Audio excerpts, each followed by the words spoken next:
Welcome back to the channel, guys.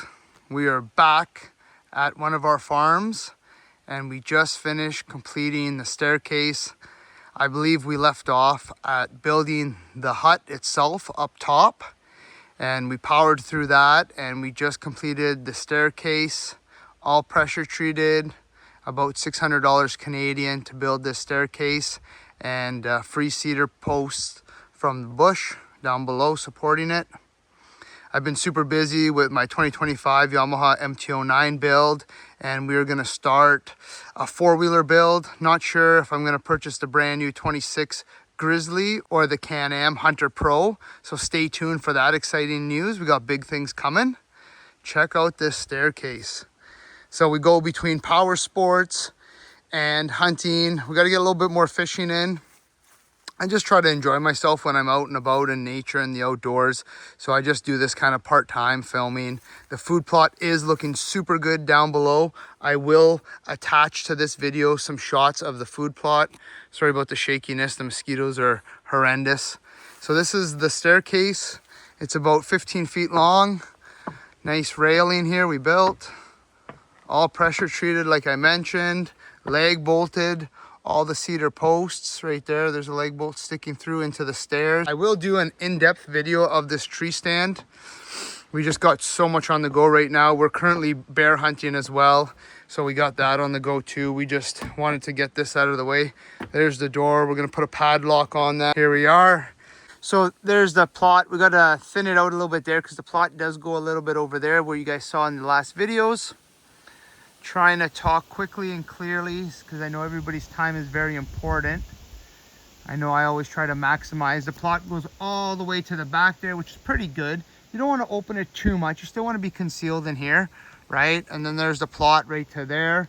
We do have some corn right there. You can see those stalks way back there. We'll show you that. I'll jump down there and I will give you a little bit of viewing of the plot. It came pretty good. We got lots of weeds this year. I did spray glyphosate. We did do the trenching. Remember I showed you guys the trenching. That's all food for the most part. I would say 70% of that down there is food. And then we got a good 30% of weeds and grasses and all that other junk. I'm gonna have to use a different, maybe 2,4-D or something else. Maybe comment down below what you guys are using. You know, you can shoot down here too. Obviously this is part of the bush. We're about 40 yards from that trench right there, and then the food plot's on the other side. There's a little bit of food right here before a strip of clover before the trench, and then there's the bridge, and then you go into the food plot. And I got a camera somewhere right there, I think, on the other side of this tree. But comment down below what you guys are using to spray your plots. I need something like 2,4-D or something a lot stronger. We did 2 sprayings of glyphosate and it just didn't kill everything. Well, it killed all the grass for sure. You could tell that it's all dead right there around that island. It did kill all the grasses, but then everything bounced back within 2-3 weeks and outcompeted my seeds and stuff. So I'm gonna go down below, guys. I'm gonna show you what we did down there. Here's another view if you didn't catch my last video. I know we're shooting through the glass, but it gives you an idea. There's deer that come through here to the food plot. And then over here as well, you can see the bush.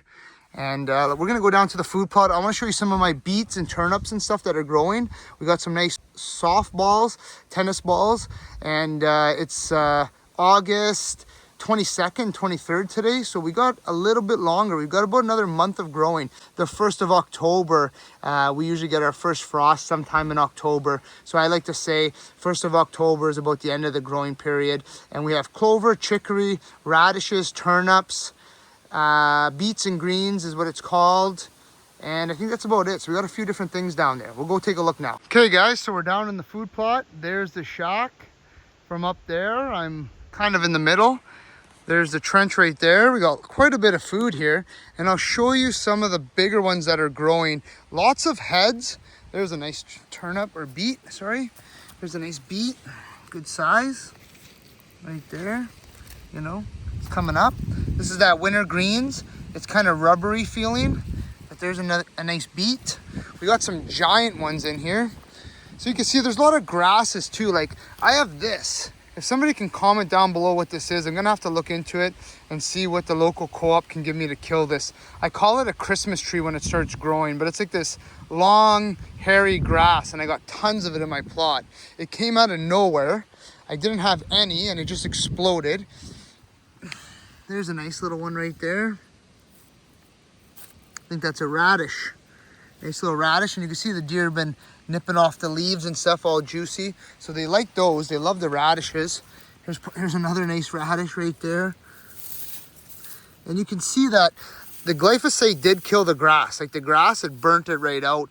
I went a little bit hotter on the mixture and it burnt the grass right out. So here's a nice radish. Here's another nice beet right here. It's growing a little bit sideways, kind of came out of the ground, but there's a nice beet. Nice big leaves. Over there's my corn. I got it all fenced in because I didn't want the deer to eat it. So we got lots of these guys. Lots of golf ball sized beets. There's another beet. So we did okay this year. We did pretty good. This was absolutely submerged in water. And as you can tell, this is the issue we're having. There's another beet right there. So nothing super special with the plot, but see, it's like a dead area here. Nothing really grew because we had this standing water. That's our issue, is this drainage problem we're having. So we're gonna have to get this leveled out, and I'll show you over here because this was kind of a swamp. Now you can tell this is kind of dying a little bit. Didn't come in too hot. You know, this is garbage, got other garbage. Here's my corn. It didn't do super good. There's another nice beet right there. So there's my corn. It didn't do super good, but it was a test. We planted it the first week of June, which was way too late. Check out this fly right there. Holy moly. I don't know what that is. Comment down below if you know what that is. That's a monster. Oh my God. That's a monster fly. So the corn didn't do very good. We're not going to get really anything out of it. We got maybe a couple 4-footers. Everything else is like foot, 2 foot. But again, water, too much water. It's not draining. And I'll show you over here all the water we have. Try to make this video quick for you guys because I value your time and I value you guys joining me on this video, and hopefully you guys stay to the end because I try to jam pack it with everything good. Check out these ones here. These ones here are big. This is the ones I wanted to show you guys. Check out these leaves. Yes. Look at that. Woohoo. Check out that one, guys.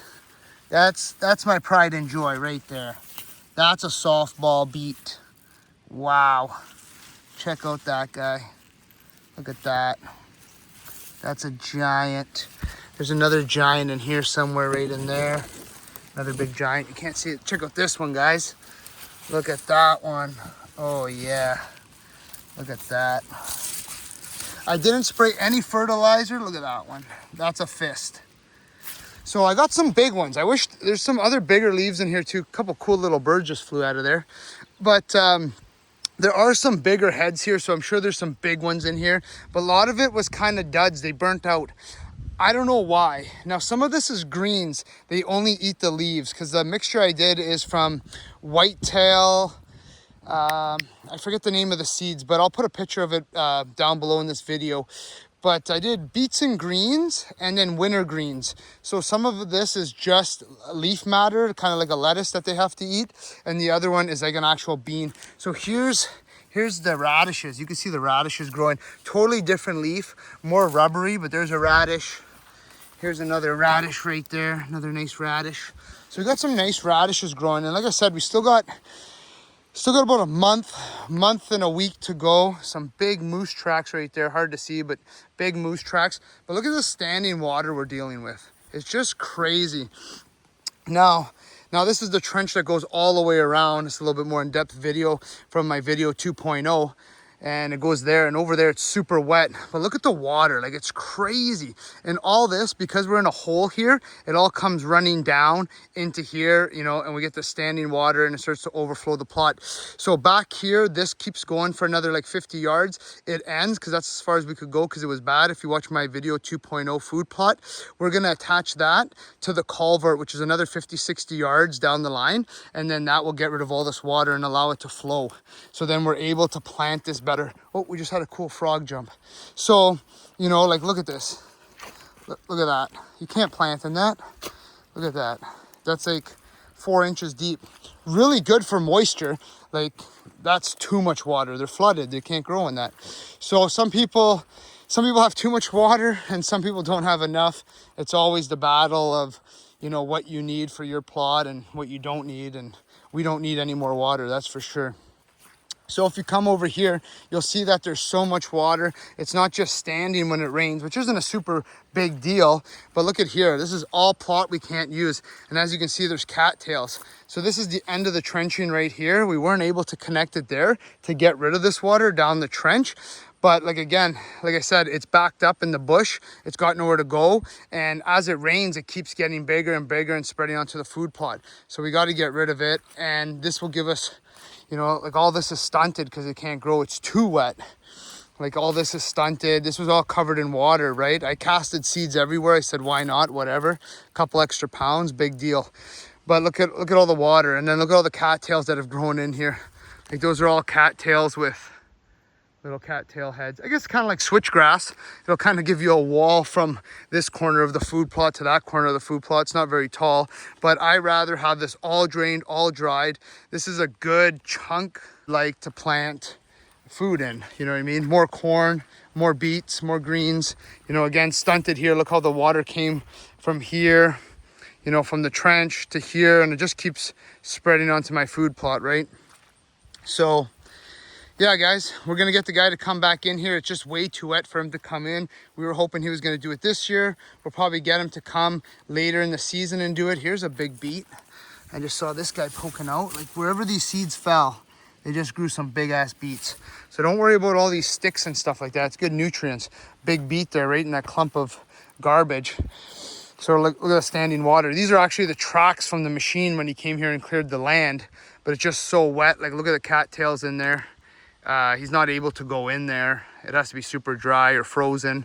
But we'll get him to come here. We'll get this cleared out. We'll get that blown out in the back. We'll get this all dried. And then we'll have food plot 3.0. And hopefully, you know, we can then get her done and get her done right and maximize our food plot for growth. There's the pile from food plot 2.0. It's already growing in. You can't even tell there's a big pile there before you know it. This is food plot 2.0. Right there is a bunch of sticks we picked up. That was all the leftover debris from the machinery. Picked every stick up by hand. And this is the food plot. You know, unfortunately standing water, but it's beautiful. We had some trees blow down. We'll harvest those. And then the shooting hut is, where are we here? It's right there. Right there's the shooting hut, guys. Yeah. That's her right there in the darkness. Right there, center screen. Appreciate you guys, everybody watching. I appreciate all my subscribers. I think I'm at about 116 or so subscribers. Thank you to all you guys. And thank you for being patient. This is all clover right there, all clover. There's some bigger clover in here with some chicory. This is my clover and chicory patch right here.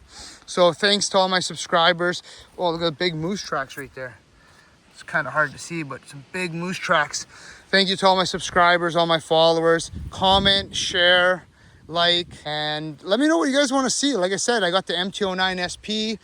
I do a ton of stuff. Look at that beauty. Oh my God, what a beauty. Mix some radishes in there, some winter greens. This is clover. I believe this is the chicory, this bigger, taller stuff, but the turkeys love this. I'll post some pictures inside this video of the turkeys and the deer feeding in here as well from the last couple weeks.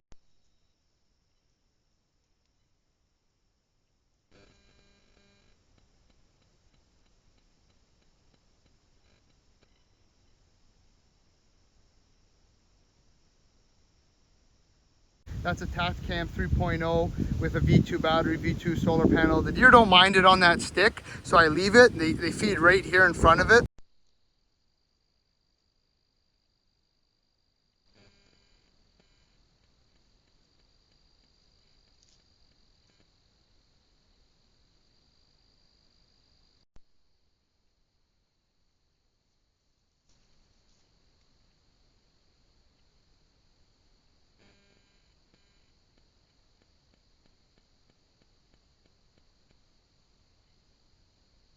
Thanks for watching, guys. Stay tuned for the next one, and we'll catch you on the next video. Peace.